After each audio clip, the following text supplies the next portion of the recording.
Olá pessoal, boa noite. Aqui fala o professor Ricardo Vermilinger. Eu venho fazer para vocês uma apresentação sobre os nossos cursos de discursivas para a prova da Polícia Civil do Distrito Federal, PCDF, prova de agente.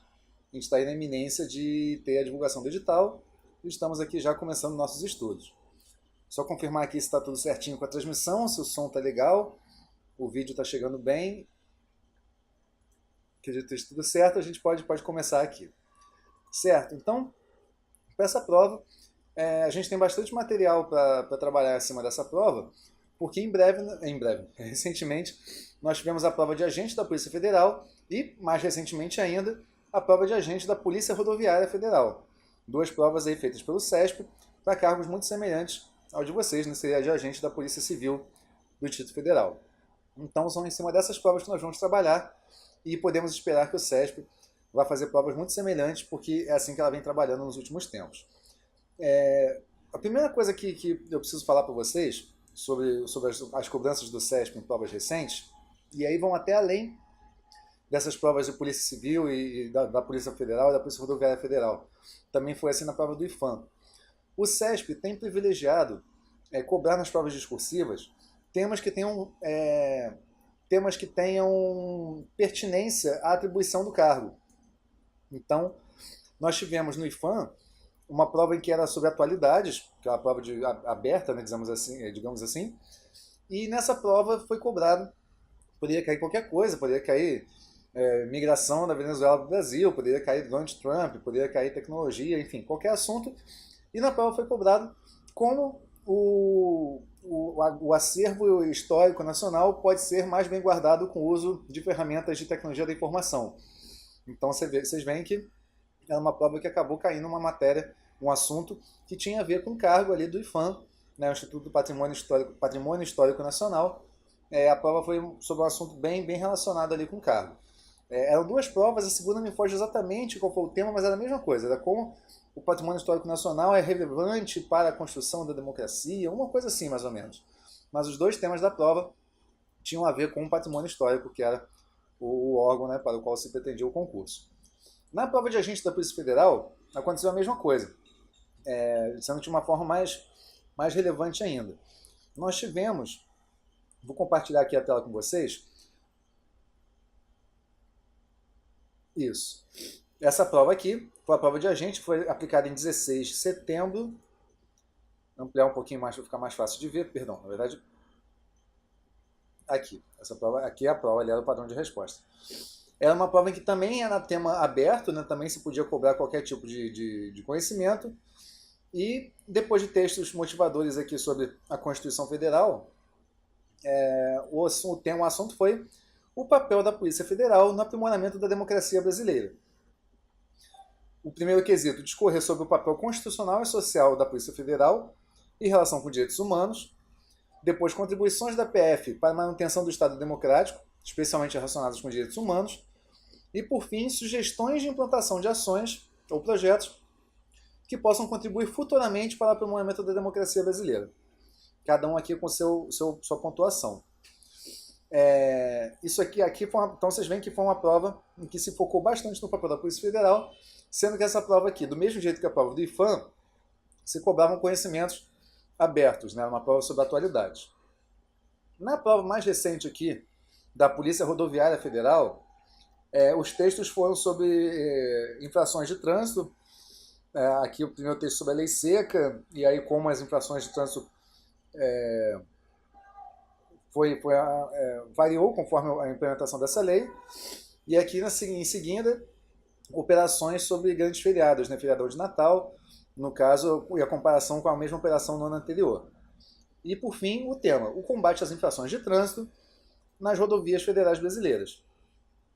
Medidas adotadas pela Polícia Rodoviária Federal no combate, ações da sociedade que auxiliem no combate e atitudes individuais para a diminuição das infrações. Então vocês veem que essas duas provas cobraram temas relacionados com a atuação dos agentes da Polícia, seja Federal, seja Rodoviária Federal. E é mais ou menos assim que a gente espera que venha no concurso de vocês da Polícia Civil. Cabe ressaltar o seguinte, na prova de agente da Polícia Federal, é uma prova de atualidade, é uma prova totalmente aberta. Já na prova da Polícia Rodoviária Federal, a prova discursiva iria tratar sobre um dos temas de conhecimentos do programa, do edital. Então ali foi uma prova já fechada em temas do edital. E só que não foi uma prova de direito, vamos dizer assim, porque, por exemplo, no edital da PRF, você tinha ali o Código de Trânsito. Então poderia ser aquela prova, bem prova jurídica mesmo, como a gente vê aí para cargos especialmente de AJA, né, auxiliar, analista administrativo, área administrativa, analista judiciário, área judiciária, área administrativa,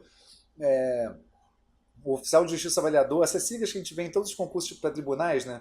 STJ, TRT, TRF, TJ, de todos os estados, STF, são aplicadas aí. Imagino que alguns de vocês façam também esse tipo de prova regularmente, assim, conforme os concursos ocorrem aí nas regiões onde vocês pretendem trabalhar.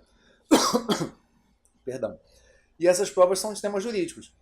E a prova é uma prova de direito, assim, ela é mais uma prova de direito em que se responde questões de direito do que realmente uma dissertação, né, mais aberta, assim, mais com cara de redação, vamos dizer. Mas aqui não. Apesar de a prova poder contemplar leis penais, no Código Penal, teve uma parte de direito penal no programa da PRF, ou então o Código Nacional de Trânsito Nacional, que também poderia ser uma prova estritamente jurídica, na verdade se cobrou uma coisa mais aberta, a atuação da Polícia Rodoviária Federal, não só da PRF, como também da sociedade, né, ações individuais, no combate às infrações. Então, para vocês, a gente imagina que vai ser uma coisa semelhante. O edital apontando para o programa da prova, mas sendo uma prova não exatamente técnico-jurídica ali, uma prova um pouco mais aberta, mas sempre relacionada à atuação da Polícia Civil. Então, de que forma a Polícia Civil pode combater o tipo de crime A, B ou C. A gente tem aí as investigações feitas pela Polícia Civil, a utilização da Polícia Civil para evitar reincidência no trânsito, reincidência nas infrações, né, reincidência criminal, ou então ações de prevenção a cargo da Polícia Civil, né, ações junto à sociedade, ações educativas. A gente imagina que seja mais ou menos essa linha que a banca vai seguir na prova de vocês. Mais do que o tema, a gente devo falar aqui com vocês agora sobre a forma como o CESP tem feito a correção das suas provas ultimamente. O padrão de resposta das provas do CESP mudou sensivelmente esse ano. Na verdade, de 2018, né? Ele mudou sensivelmente a partir aí do segundo semestre. Provas do STJ, do IFAM, e essas duas provas da PF e da PRF trouxeram uma novidade e a gente vai trabalhar aqui, vou mostrar para vocês. Mais uma vez, vamos começar aqui pela prova da Polícia Federal, de agente da Polícia Federal. Aqui vamos começar do primeiro elemento, primeiro quesito, né? Discorra sobre o papel constitucional e social da PF e sua relação com os direitos humanos. Antigamente, pelo padrão do CESP, pelo que o CESP costumava fazer, aqui a gente teria um padrão de resposta falando sobre os vários papéis constitucionais da PF, os vários papéis sociais da PF, como eles se relacionam com os direitos humanos. A gente teria aí um padrão de resposta que estaria umas boas 10 linhas falando sobre todas as hipóteses previstas ali para esses papéis e para essa relação. E aí caberia ao candidato acertar alguns desses papéis na sua prova. Hoje em dia não. Hoje em dia o CESP trabalha da seguinte maneira. Olha aqui. O candidato que na apresentação considerar apenas um dos aspectos, ou papel constitucional, ou papel social, ou direitos humanos, receberá nota mínima.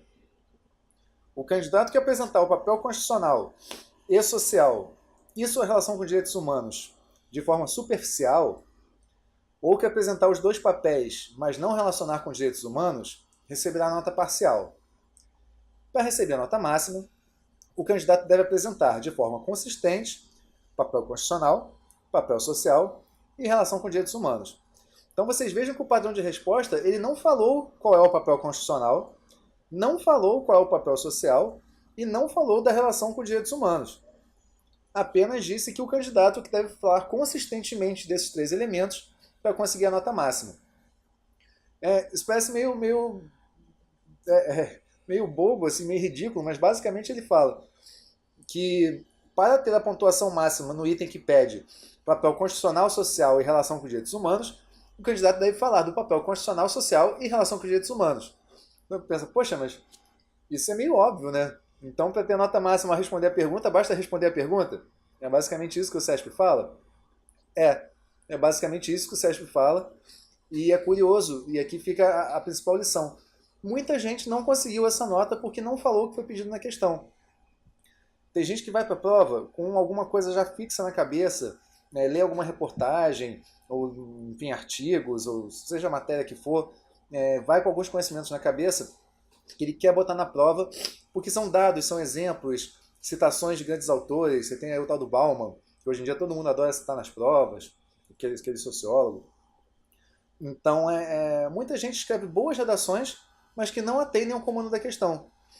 No CESP, vocês precisam responder o comando da questão, item por item, objetivamente, na ordem, sem esquecer nada. E pouquíssima gente consegue fazer isso. Então, aqui, vocês vão fazer um checklist. Tendo uma prova dessa diante de vocês, vocês vão sublinhar, opa, papel constitucional. Eu preciso falar disso aqui na minha resposta do quesito 1. Papel social. Eu preciso falar disso no quesito 1. E relação com direitos humanos. Então, a relação de cada papel com direitos humanos. Preciso fazer isso. E aí é um checklist. Vocês vão falar dessas 3 coisas, na verdade, essas 2 aqui, né, papel constitucional e papel social. E aí, ao falar delas, vão relacionar com direitos humanos e falar isso de forma objetiva, clara e na ordem, né? Primeiro o papel constitucional, depois o papel social e, por fim, a relação dos 2 com direitos humanos no começo do seu texto. Né? No parágrafo ali que o objetivo é responder o quesito 1. Depois, vocês vão passar para o segundo quesito. Cite contribuições da Polícia Federal relevantes para a manutenção do Estado Democrático de Direito, especialmente relacionadas aos direitos humanos. Então, são contribuições da PF para a manutenção do Estado Democrático de Direito. O que é a manutenção do Estado Democrático de Direito? O que é Estado Democrático de Direito? É um Estado em que o poder emana do povo, a gente tem uma democracia representativa, né, por meio do voto, em que a lei se aplica a todos e ela está acima dos indivíduos. Daí o de direito. Então, basicamente, contribuições da PF para manter isso seria para manter tanto o respeito ao voto, à vontade popular, à democracia, à representatividade, como as leis em geral. Então, basicamente, impedir o cometimento de qualquer crime, evitar que a criminalidade aumente, é uma manutenção do Estado de Direito. Não precisa ser necessariamente os crimes que têm a ver com o voto, os crimes eleitorais, não precisa ser isso. Estado Democrático de Direito, todas as leis em geral se aplicam. Aqui se falou muito, nessa prova aqui, muita gente falou da Operação Lava Jato, da Polícia Federal, porque eram crimes de se usar a estrutura de governo para desvio de recursos. Então você tem ali o Estado Democrático sendo lesado, porque se você tem quem está no poder consegue desviar recursos, consegue usar esses recursos para se perpetuar no poder e tal. Muita gente fez esse tipo de construção. Mas especialmente relacionadas aos direitos humanos. Então muita gente falou da Lava Jato e não conseguiu relacionar aos direitos humanos, porque não é uma coisa de uma relação direta, não é tão óbvia. Cabia falar na prova. Quando quem está no poder desvia recursos, esses recursos poderiam ser usados para construção e manutenção de hospitais, casas populares, fornecimento de educação à população. E quando você dá menos saúde, menos educação, quando você não garante moradia, você está ferindo os direitos humanos. Então é aquilo. Ao falar de contribuições para a manutenção relacionadas aos direitos humanos. E essa relação tem que ser colocada explicitamente na sua prova. Aqui, mais uma vez, a gente teve muita gente que falava isso aqui e esquecia dessa relação com os direitos humanos. Voltando aqui mais uma vez, o padrão de resposta, vocês veem aqui, vão até pular primeiro, ó. O candidato que apresentar apenas uma atividade não relacionada a direitos humanos, ou que apresentar mais de uma atividade, mas não relacionada aos direitos humanos, ou que apenas cita, ou etc., receberá nota mediana. Para receber nota máxima, o candidato deve apresentar e discutir de modo consistente mais de uma atividade relacionada a direitos humanos. Aqui, outro tema importante para falar sobre o que o CESP tem feito ultimamente, que aconteceu nas duas provas. Cite contribuições da PF, apresente sugestões de implantação. Aqui também na PRF, medidas adotadas pela PRF, ações da sociedade, atitudes individuais. Vocês veem que está tudo no plural. Quando se vai ao padrão de resposta, olha, o candidato quer apresentar apenas uma atividade. E esse cara vai ter a nota intermediária. Quem vai ter a nota máxima, o candidato deve apresentar e discutir mais de uma atividade. Certo? Mesma coisa no quesito 3, que nós tínhamos sugestões de implantação. O candidato quer apresentar apenas uma sugestão, é a nota intermediária, né, a nota mínima. Apenas uma sugestão, sem discutir nota mediana. Nota máxima, o candidato quer apresentar e discutir mais de uma sugestão. Então vocês veem que quando se fala no plural, sugestões, o padrão de resposta passa a exigir mais de uma. E o padrão de resposta também pede para apresentar e discutir. Vocês veem aqui também, no tema anterior, apresentar e discutir de modo consistente. E aqui também no quesito 2.1, deve apresentar de forma consistente o papel constitucional. Nós temos aqui também um trecho aqui que fala que apenas citou as atividades. Qual que é a lição? Quando fala no plural, fale mais de uma. Mas o CESP está pedindo para você não apenas citar as contribuições, citar ações. Você não pode apenas citar. Você deve mencionar e apresentar de forma consistente, discutir, discorrer sobre. Então, o que se tira disso? Fale de duas. Quando é para falar no plural, em vez de você falar de 5 coisas rapidamente, fale duas de modo consistente, gastando mais texto em cada uma delas, né, podendo discorrer de uma forma mais elaborada sobre cada uma delas. Porque vai estar exatamente o que está sendo pedido no padrão. Falar mais de uma, discutindo, apresentando de forma consistente. Esse é o macete. Não pode falar nem de uma, também não deve falar de 4, 5, 6, porque não vai dar para falar bem de cada uma delas. Questão que pede coisa no plural, você fala de duas e de uma maneira o mais densa possível, certo? Isso é o que o SESP tem exigido ultimamente. Se nós formos aqui a PRF, o padrão de resposta da PRF é bem semelhante. Ó.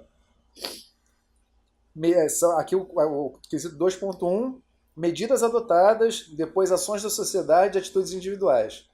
Ó, conceito 1. Aqui conceito 0, 1, 2 e 3 seria você mais ou menos pegar a nota, dividir em 3. Aqui seria 33% da nota, 66%, aqui 100%, né, aproximadamente. Então, conceito 1. Mencionou 2 ou mais medidas do combate às infrações, mas não desenvolveu. Aquilo que eu falei. Você apenas cita sem escrever sobre elas. Desenvolveu 2 ou mais medidas da PRF no combate de forma inconsistente ou desconectada. E a nota máxima, desenvolveu 2 ou mais medidas da PRF, articulando-as com o tema e demais aspectos, apresentando exemplos de atuação. Ainda falando de exemplos, por mais que na prova não tenham sido pedidos exemplos, aqui se pediram exemplos de atuação, aqui também exemplos de atuação, exemplos de atuação. Então vocês veem como a banca tem... Foi todo mundo parecido. As três aqui, se você for ver, o padrão de resposta está idêntico. Na PRF, você ainda tem aqui, nessa parte inicial, alguns exemplos de medidas, de aspectos que poderiam ter sido abordados. Então vejam. Aborde medidas que podem ser implementadas ou que já são adotadas pela PRF, como aumento de efetivo, ampliação do uso de equipamentos eletrônicos, incremento de operações integradas, campanhas institucionais, entre outras. No 2 também, ó, ações que podem ser feitas pela sociedade, como campanhas de iniciativa privada para aumento da conscientização, palestras em entidades privadas, envolvimento com escolas públicas e privadas, entre outras. É a mesma coisa que no terceiro, própria conscientização, participação de atividades e tal. Com a observação de que foram citadas algumas medidas, ações e atitudes neste padrão de resposta apenas como exemplos. Ou seja, não seria necessário que o candidato falasse desses exemplos aqui necessariamente para ter a nota máxima. Se falasse de outras coisas, mas que tivessem tanta validade quanto essas aqui, poderia ter a nota máxima. Então, isso que fica de lição para vocês. Quando vem uma cobrança no plural, você fala de duas coisas, discorre bem sobre cada uma delas e sempre usa exemplos. Essa prova aqui, alguns candidatos que vieram tentar recurso com a gente falaram: professor, no comando da questão não se pediam exemplos. E no padrão de resposta diz que para eu ter a nota máxima eu teria que citar exemplos. Isso aí não está errado? E eu falei: ó, eu até te entendo, é um ponto de questionamento, só que numa dissertação, o uso de exemplos é uma ferramenta argumentativa muito forte, muito comum. É uma poderosa ferramenta argumentativa, como a gente costuma falar. Então, naturalmente se espera em uma boa dissertação argumentativa o uso de exemplos. Então não precisaria estar explícito no comando da questão que justifique com exemplos ou apresente exemplos, porque isso é uma coisa inerente a uma própria dissertação. Então por isso que no padrão de resposta nós temos ali a nota máxima, apresentar com consistência citando exemplos, porque é o que se espera de uma dissertação mesmo. Então falar sempre de mais de um elemento, né, seja medida, ação, sugestão, quer que seja, sempre falar de mais de um, de forma consistente, relacionando ao resto do texto e usando exemplos. Isso é o que foi colocado. A Polícia Rodoviária Federal, a prova foi mais recente do que a da Polícia Federal, a gente vê a evolução da banca e a evolução está sendo bem linear. Você pega a prova do IPHAN, a prova da STJ, depois a prova do IPHAN, da Polícia Federal e da Polícia Rodoviária Federal, o padrão de resposta foi muito semelhante e evolutivo nessa mesma linha. Vocês veem direitinho como o padrão foi melhorando, entre aspas, assim, foi evoluindo, seguindo essa linha aqui que culminou com o padrão da Polícia Rodoviária Federal. Eu não imagino como ele pode evoluir mais para a prova de vocês, mas eu acho que ele já está bem perto aqui do que seria o ideal. Então, desejado pela banca, porque a variação da Polícia Federal para a Polícia Rodoviária Federal já foi pequena. Então a gente imagina que vai ser bem isso aqui. Então, para estudar para a prova de vocês, eu pegaria a prova da Polícia Rodoviária Federal e teria na cabeça que aquilo ali é o que vai ser cobrado. Então, me prepararia estudando.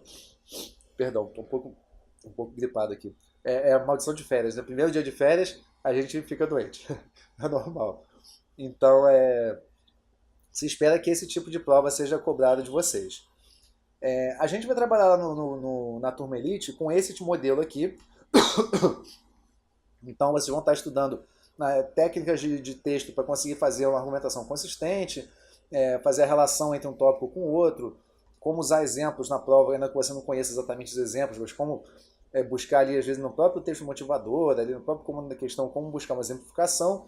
É um curso de redação que eu falo, não é um curso de português, é um curso de redação. Coesão textual, coerência textual, emprego de conectivos, emprego de passado ou de futuro, né, como trabalhar isso na sua prova. A gente vai trabalhar esse tipo de técnica de escrita usando aqui a prova da PF, especialmente da PRF como referência. E os professores das outras matérias vão estar dando ali os seus conhecimentos com base no último edital da que a gente tem por enquanto, e aí quando for publicado o edital, naturalmente, com base no edital a ser publicado.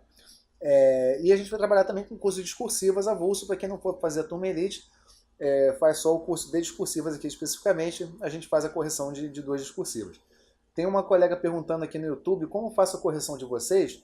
Lá no site do Ponto, a gente tem na parte de discursivas uma correção avulsa de prova do CESP, em que você pode simplesmente fazer, não uma turma, você só faz uma prova e eu corrijo essa prova para vocês.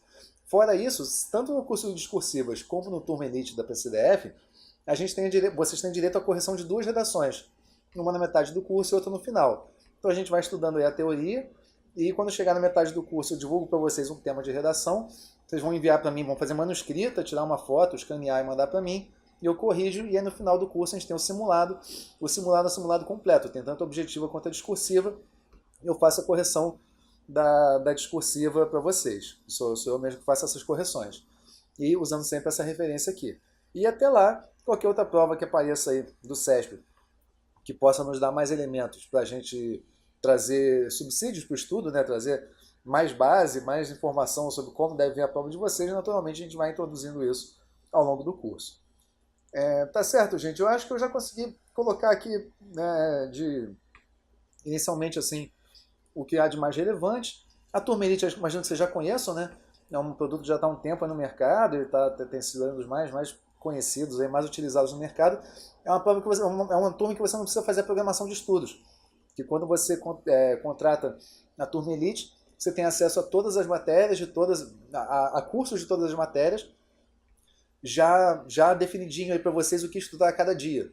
Vocês recebem todo dia um e-mail com um texto ali que traz alguma técnica de estudo, ou então alguma mensagem motivacional, alguma orientação sobre como dirigir seus estudos e uma meta de estudo do dia. Você vai estudar a parte tal da aula tal, a terceira parte da aula tal, uma meta diária de estudos ali, que você deve concluir em algumas horas, e no dia seguinte a mesma coisa, e assim a semana inteira vocês recebem um e-mail com a meta diária de estudos. No final de semana vocês fazem um teste, que é feito em uma plataforma online. Quem compra o Pirata não tem acesso a ela, e vocês conseguem fazer esse teste online ali para ver como é que está o conhecimento de vocês, como é que está evoluindo. Ao final do curso a gente tem um simulado, que reproduz totalmente ali as condições da prova, tanto objetiva quanto a discursiva. Também é uma plataforma online, o Pirata não tem como fazer. Esse simulado a pessoa pode participar de um ranking entre os alunos, não é obrigatório, mas se quiser você pode lançar sua nota ali para participar do ranking.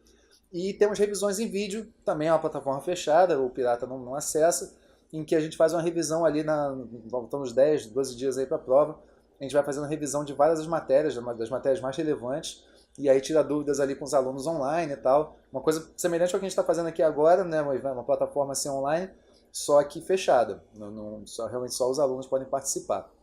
E é um produto que tem sido bastante interessante, assim. Eu falo só uma coisa, se eu fosse estudar para concurso hoje em dia, se eu pudesse, eu contrataria a Turma Elite, que realmente achei que ficou muito boa mesmo. Foi evoluindo com o tempo, tá? Hoje em dia a gente está com um modelo bem aprimorado, tem funcionado bem. Tá certo, gente? Então acho que se tiver alguma dúvida pode colocar aqui, mas acho que a gente conseguiu esclarecer tudo. Agradeço aí a atenção de vocês, a disponibilidade de vocês de participar aqui dessa apresentação. Essa apresentação ela vai estar disponível no canal do Ponto no YouTube, né? No canal do Ponto dos Concursos está no YouTube.